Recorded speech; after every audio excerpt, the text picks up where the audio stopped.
breaking news. In a major escalation in tensions between the U.S. and Iran, the top Iranian general Qasem Soleimani has been killed in an airstrike while leaving the Baghdad airport. He was with an Iraqi paramilitary commander named Abu Mahdi al-Muhandis and other Iraqi officials. Circling somewhere high above them was a Reaper, a U.S. military remote-controlled killer drone.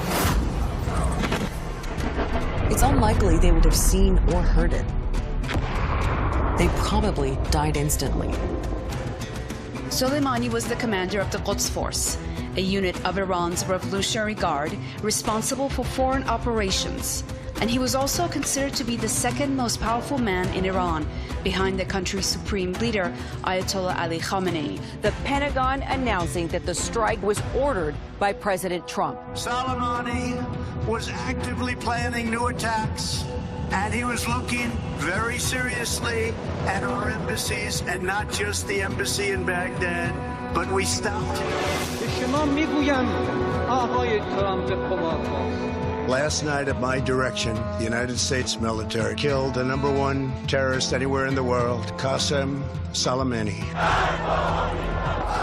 The United States is not seeking a war with Iran. We are seeking a diplomatic solution. But first, this will require Iran to de-escalate. We can clearly see we're continuing efforts on behalf of this terrorist. For the only solution is the overthrow of the mullah's regime in Tehran.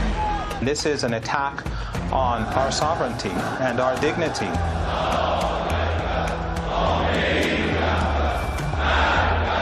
Whenever it's possible, we will take revenge. We will take revenge on those who ordered Soleimani's assassination and the ones who carried out that assassination. Iran has fired more than a dozen rockets at 2 Iraqi military bases hosting hundreds of U.S. troops.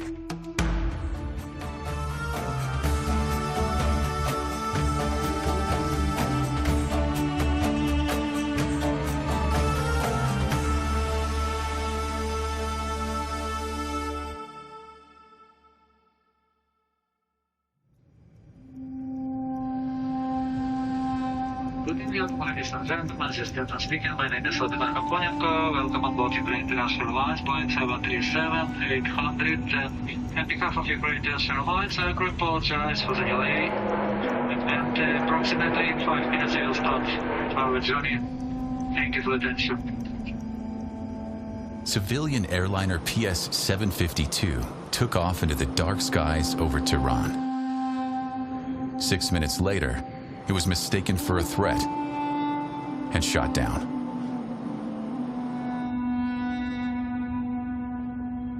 بعد همینجور داره میاد.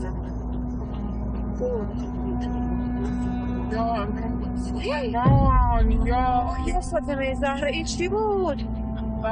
وای مهدی این چیه؟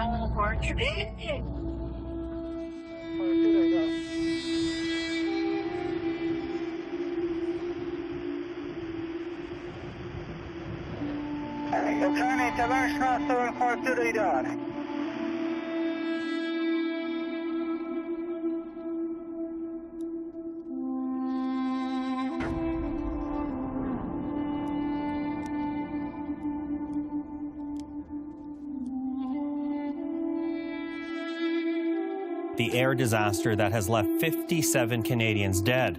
That development this morning comes as new video emerges that shows 2 Iranian missiles hitting the passenger plane.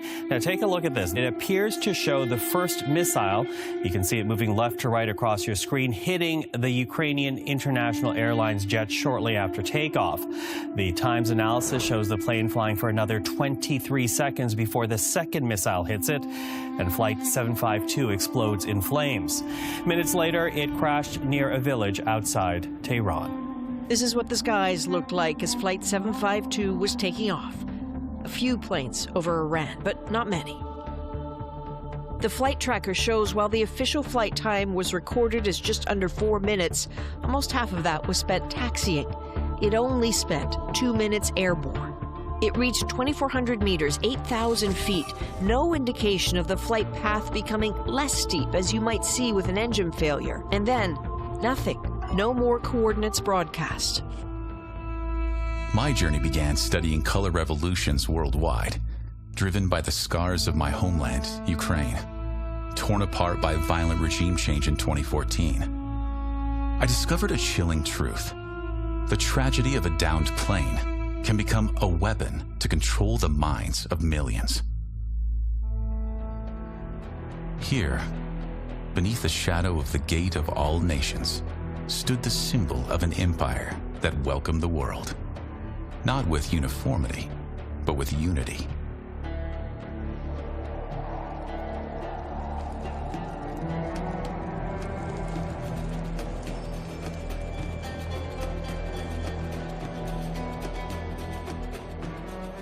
From Zarathustra to Alexander the Great, many significant events and individuals left their mark on the history of Persia.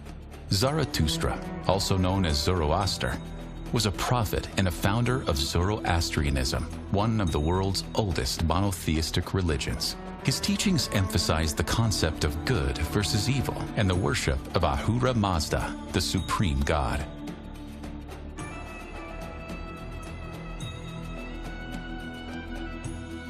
In the heart of Iran's Yazd province stands a sentinel of time. A living relic, a witness to the rise and fall of empires.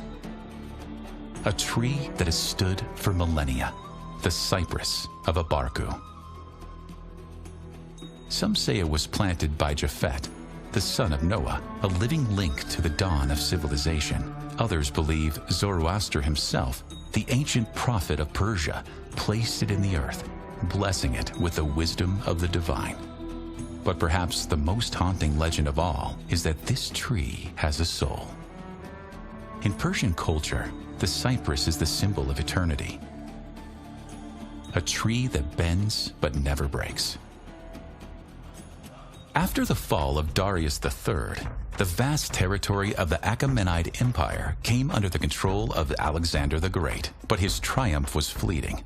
With no clear heir, Alexander's sudden death in 323 BC fractured his empire and unleashed a fierce struggle for power among his generals, known as the Diadochi. These wars splintered the Macedonian realm into four major Hellenistic kingdoms: the Seleucid Empire in the east, the Ptolemaic Kingdom in Egypt, the Kingdom of Macedon in Greece, and Pergamon in Asia Minor. This dramatic fragmentation has been foretold centuries earlier in the Book of Daniel. The rough goat in the King of Grecia and the great horn is the first king. Now, that being broken, four kingdoms shall stand up out of the nation, but not in his power. The prophecy, interpreted by many as a vision of Alexander's rise and the division of his empire, echoed through history with striking precision.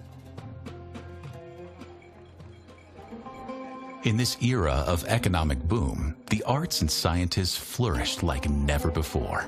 Abbas the Great, with his deep appreciation for culture, beckoned intellectuals and artists from all corners of the empire. They gathered, creating a renaissance of their own. Calligraphers, painters, poets, all wove their magic.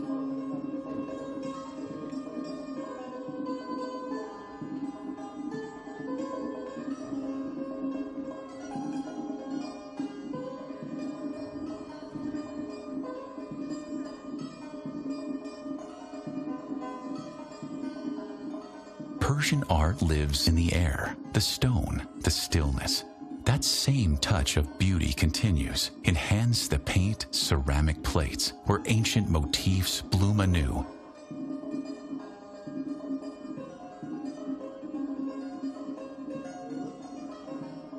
In the bazaar, time softens, tea steams in the afternoon light.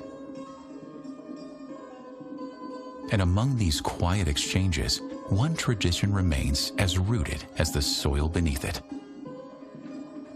The Persian carpet, not just woven fabric, but a world of signs, symbols, and memory, crafted to last longer than a lifetime.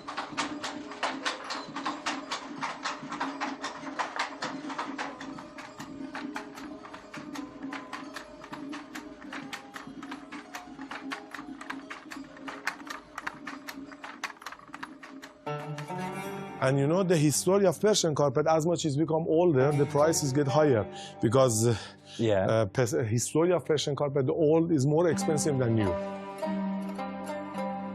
It's a rare. This is the old quality, because sometimes the newer carpet also, sometimes you will see the good quality. The old carpet has the age, you know, it's like antique. Like a wine. Yes, and the design is tree of life design. And you know, and this is a mix of silk and wool mixed together. Yes, that's a it can be on the floor, yeah. Yes, for sure. Actually, the silky also is for the floor, because the silk, the material is more expensive than the wool. But people sometimes they don't prefer to put it in the floor because the price is expensive. But anyway, the carpet is just for floor. It's not for the wall. Carpet is just for floor.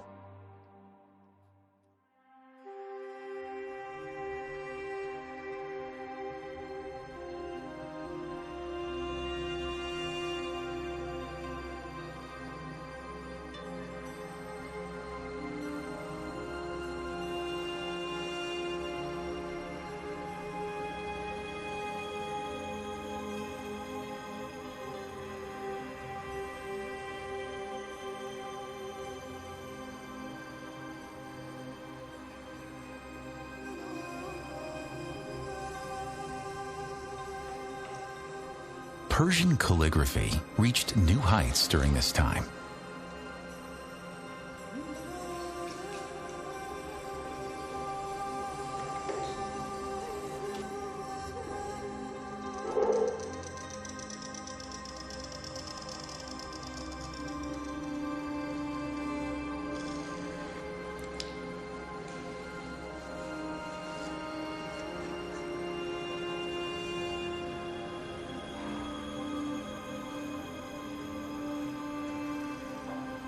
In the Middle Ages, art was more than mere decoration. It was identity. Miniature painting captured scenes of courtly life, unique landscapes, and grand historical events. From the flowing curves of Nastaliq to the disciplined symmetry of Kufic, every stroke carried the weight of knowledge and the divine.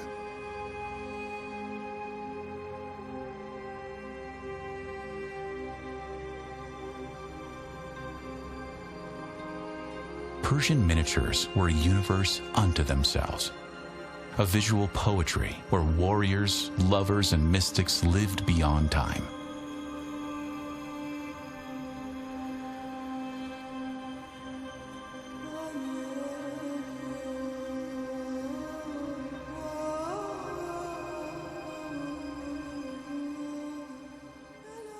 In the heart of Tehran, where the modern city hums with life, stands a relic of royal grandeur, a palace that has witnessed the rise and fall of dynasties.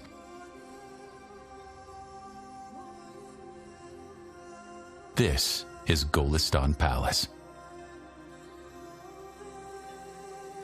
Golistan is a tapestry of influences, Persian, European, and Russian. Each wall, each mosaic, tells a story of power, beauty, and struggle.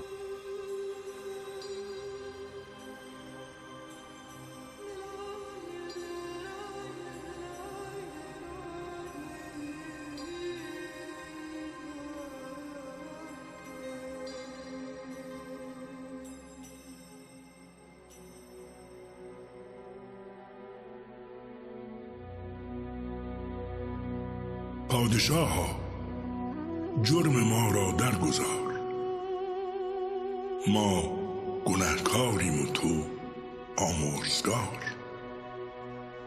تو نکوکاری و ما بد کرده ایم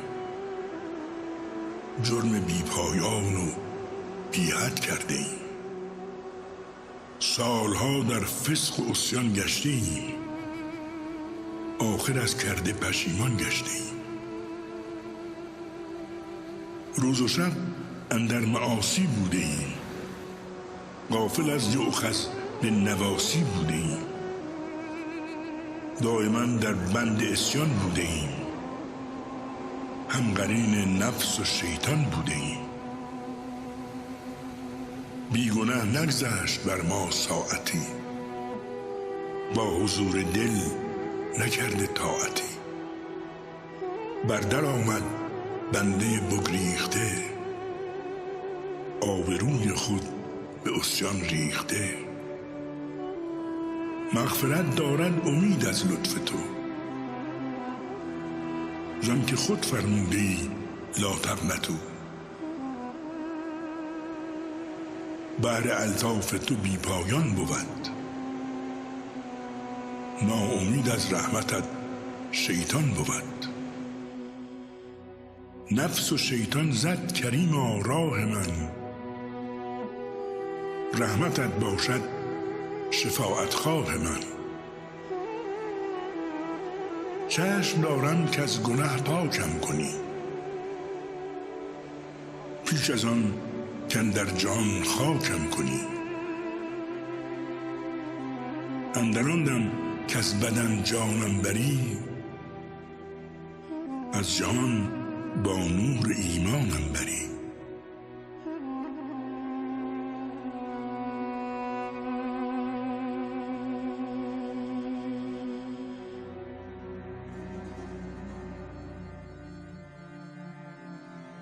On this ancient bridge, where the river flows beneath, voices rise in unison, carrying sorrow and longing. Built in the Safavid era, it is echoed with melodies for centuries as travelers and poets paused to let their songs drift into the night.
During Agha Muhammad's rise to power, the city of Shiraz stood as a vibrant center of Persian culture and governance.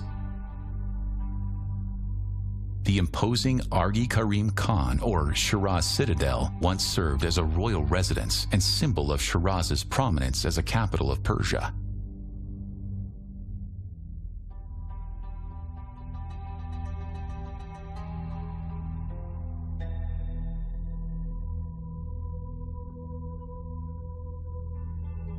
Above the citadel's main entrance, a striking tile panel depicts the legendary hero Rostam defeating the White Demon. A scene from the epic Shahnameh by Ferdowsi. This image captures the enduring power of Persian mythology and the valor that shaped the nation's identity. In the 19th century, Iran found itself caught between two empires, Britain and Russia, each vying for dominance across Central and Western Asia. The struggle became known as the Great Game, a contest of power, territory, and influence played out through espionage, diplomacy, and coercion. For Iran, it meant constant pressure, shrinking sovereignty, and a delicate dance between two global powers. Britain and Russia pushed the Shah to be friends against each other, while competing over Afghanistan, the strategic buffer between Russian Central Asia and British India. At the same time, Napoleon tried to lure Tsar Alexander I into attacking India, aiming to strike at the core of Britain's wealth. It was then that a British officer, Robert Wilson, coined a lasting term, Russophobia, fear of rising Russian Empire. In November 1940, during negotiations between the USSR and Germany, options for distributing the spheres of world influence of the Axis countries were discussed. Stalin was interested in access to the ports of Indian Ocean with their year-round navigation. The negotiations did not bear fruit, though. Stalin was not ready at that time to oppose Britain, whose interests would inevitably be affected by the invasion of Iran. But preparations for the Soviets to recapture Iran began. However, the German attack on the USSR changed the balance. Hitler also was in negotiations with Iran about laying a railway from Turkey through its territory. This railway would allow Nazi Germany to transfer military supplies to the Caucasus. The transfer of Iranian oil fields to the Germans was of critical concern, since oil from Iran's vast resources provided a significant share of the Allies' need for fuel.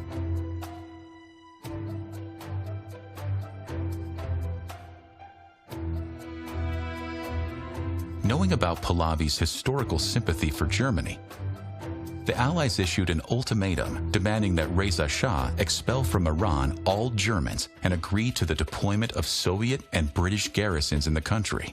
Reza Shah ignored the demands. As a result, the USSR took advantage of a provision of its peace treaty with Iran, which allowed for the entry of troops into Iran. In August 1941, both Soviet and British invaded Iran, and the Shah was forced to order a ceasefire 5 days after the start of the invasion. Reza Shah Pahlavi was arrested by the British and sent into exile in Johannesburg, where he died in 1944. The British wanted to restore the Qajars to the throne, but their only heir was a British citizen who did not speak Farsi. Mohammad Reza Pahlavi, the son of Reza Shah, was elevated to the throne. By the late 1940s, much of Eastern Europe had already fallen under communist control. Countries like Poland, Czechoslovakia, Hungary, Romania, and Bulgaria. The fear of a domino effect was growing. In response, in 1947, U.S. President Harry Truman introduced the Truman Doctrine, pledging support to nations threatened by communism. As a result, the demonstrative readiness of the Soviet Union for a military solution led to the rallying of the Western coalition. The next famous crisis in Iranian history occurred in 1952, the Abadan crisis. A year earlier, Mohammad Mossadegh was appointed as the head of the government. Mossadegh initiated serious reforms in the oil sector. In 1951, the terms of the concession were recognized by the Majlis at the suggestion of Mossadegh as enslaving. The Anglo-Iranian Oil Company was nationalized.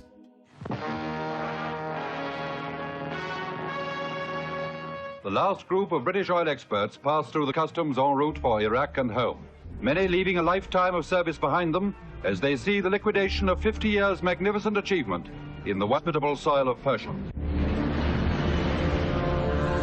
The reason we left Abadan was because the Persians kicked us out and nobody did anything about helping us. This led to a serious conflict between Iran and Western countries and led to an economic blockade on Iran. Persians think that by nationalizing oil, they are going to get rich. Unfortunately, the reverse will be the case. Mossadegh demanded expanded powers. The Shah refused, and Mossadegh resigned. The post of prime minister was appointed to Ahmad Kavam. Kavam's announcement of his intention to return everything to the British sparked a wave of street protests. Kavam ordered the army to quell the unrest, which only resulted in an intensification of the conflict. About 250 protesters were killed in 5 days. On the 6th day, the army command returned the military to the barracks, refusing to participate in the massacre. A frightened Shah Mohammad Reza returned Mossadegh to the post of prime minister, granting him all the powers he requested. Since Iran, despite the blockade, did not compromise with the British, the latter felt that a forceful solution to the problem could be more effective. British intelligence SIS, the predecessor to MI6, requested the support of the CIA in organizing a coup in Iran. The United States has a very dark history in Iran. Yes. They began interfering in Iran through a coup, along with the British, overthrowing the Iranian prime minister who wanted to nationalize the Iranian oil industry, which was not serving the interests of the Iranian people. It was only serving the interests of the British. Mossadegh was the legitimate prime minister of the country. He was elected by parliament, and the United States and the British should have been satisfied with that. But we saw a huge anti-Iranian media campaign, very similar to the depiction that we see of Iran today in the West. In other words, the prime minister Mossadegh was depicted as evil, sinister, foolish, ignorant, corrupt, all of the negative qualities that they attribute to Iran post-revolution were attributed to him back then. It's interesting. Now that Mossadegh is gone and that era is gone, the Western media speaks positively of him. On January 20th, 1953, military general Dwight Eisenhower, a determined anti-communist, became president of the United States. Considering Mossadegh's government to be pro-communist, Eisenhower approved the participation of the CIA in the overthrow of Mossadegh. The CIA, codenamed the operation TP Ajax, was designed to protect American and British oil interests in Iran. Real name, Kermit Roosevelt. Age, 35. Born Buenos Aires, Argentina. Grandson of the 26th President of the United States, Theodore Roosevelt. He graduates from Harvard in 1938 and becomes an historian, a businessman, and an intelligence officer with the OSS. The Middle East is full of political intrigue. Iran, formerly known as Persia, is the fabled setting for Scheherazade, Alibaba, and Aladdin. But Kermit Roosevelt has to deal with reality. His target, Mohammad Mossadegh, the Prime Minister of Iran. The issues are communism and oil.